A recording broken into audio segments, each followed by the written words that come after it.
After years of speculation on the exact details of the Instagram algorithm, Instagram have finally come out with a blog post titled Designing a Constrained Exploration System, going over the ins and outs of how the home and explore feed work, as well as how the combination of the two, the suggested posts, also works. They've even gone as far to include a story, diagrams, snippets of code, and a comprehensive breakdown of how the whole algorithm works. Today, I'm going to go over the entire article and break it all down for you. Let's not waste any time and get right into it. Just make sure you like and subscribe. It does help out the channel and you get more of this content every single week. The first piece of real valuable information in this article is when they start talking about the home feed ranking system. And this is how the content in your home feed is organized to give the absolute best user experience to the people scrolling through it. Now, the first phase is known as candidate generation. And this is where when you go onto Instagram, before Instagram decide what content they're going to show,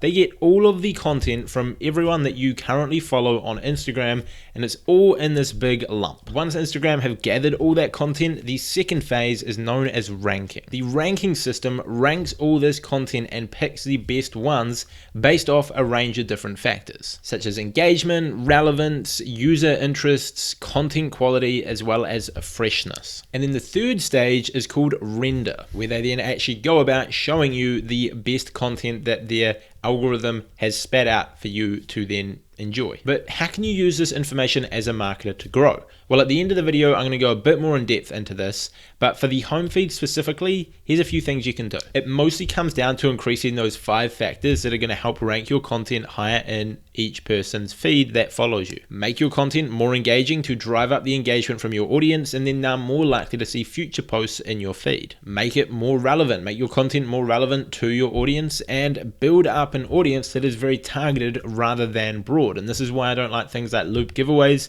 because they just go really broad and it doesn't allow you to build a targeted audience that are all going to be really interested in what you're posting.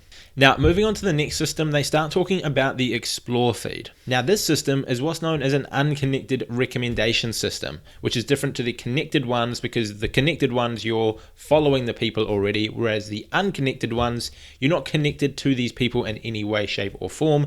Instagram is just drawing conclusions. Now, this too has a similar 3-step process, although again, slightly different. The first one, once again, is candidate generation, but this time they're generating a big pile of potential content to show you, not based off who you're following, but based off your activity and interactions on Instagram. Once they've generated this big pile of potential content that they can show you based on your activity, they go through what is called candidate selection, where they select the most engaging of this content, similar to phase 2 in the home feed, and they're going to use that to show you. They rank this once again based on engagement and the actual content itself. Then once they've worked out the best of this potential content, they move on to stage 3, which again is known as the render stage. And this is again where they simply show users the content that they have picked out for them. This system is pretty similar, and as a marketer, you're not trying to optimize for one or the other. If you optimize your content to do well in the home feed, chances are it's also going to do well in Explore, because they are very similar. And with both of these systems, there is also a lot of feedback happening. So if Instagram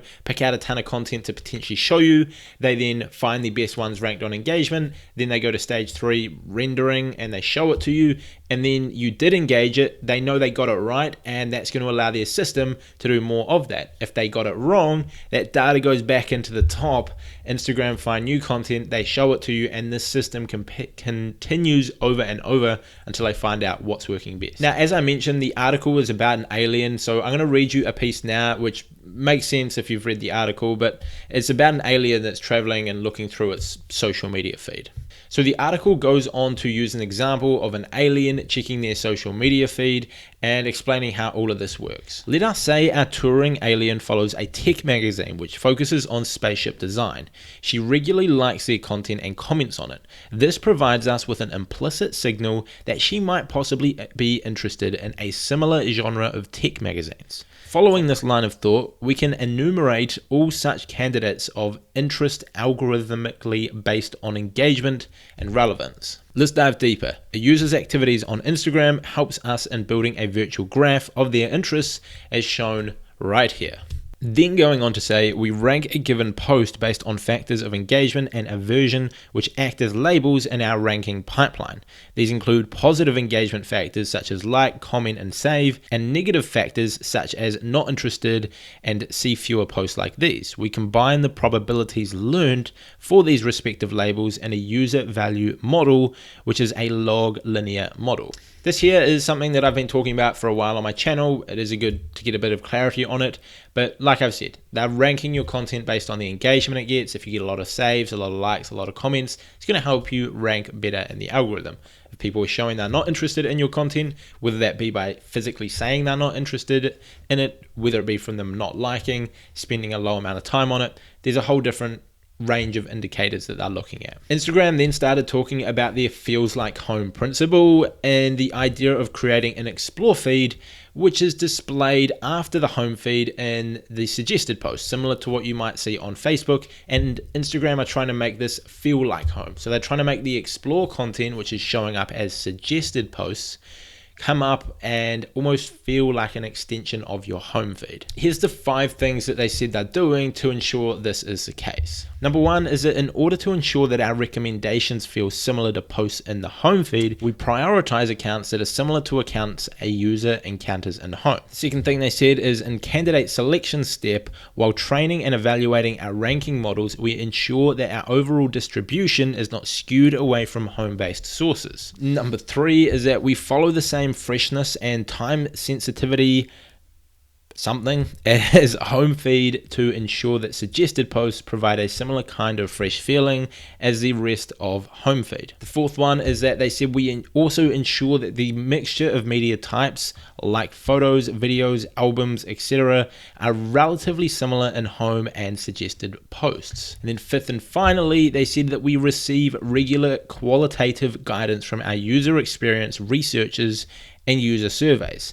They inform and guide our strategies for ensuring a home-like feeling in these suggested posts. Now, these 5 all seem pretty straightforward to me. It's, I guess, common sense. The one that does stick out and seem interesting to me is step number 4. If Instagram notice that the content that you consume in your home feed and you react with the most is of a certain format, then Instagram are going to show more of that format in the suggested post. So if you engage with a lot of photos, they will show you that. If you engage with a lot of carousel style content, they will show you more of that. If you engage with Reels or Instagram TV, Instagram are just trying to figure out what style of content you like to show you more. Obviously, I knew Instagram show you more of what you want. I didn't realize it was as specific to realizing, hey, this person loves Instagram TV, let's show them a ton more of it. Or this person loves carousels, let's show them more. But what does all this information mean for you as a marketer trying to grow your audience on Instagram? Basically, you just need to know that everything that happens to your content, the way people react with it, is all being tracked and used to optimize the platform. Did you post something that someone didn't engage with? Maybe it's because you didn't make the best quality of post. Maybe it's because it was off topic.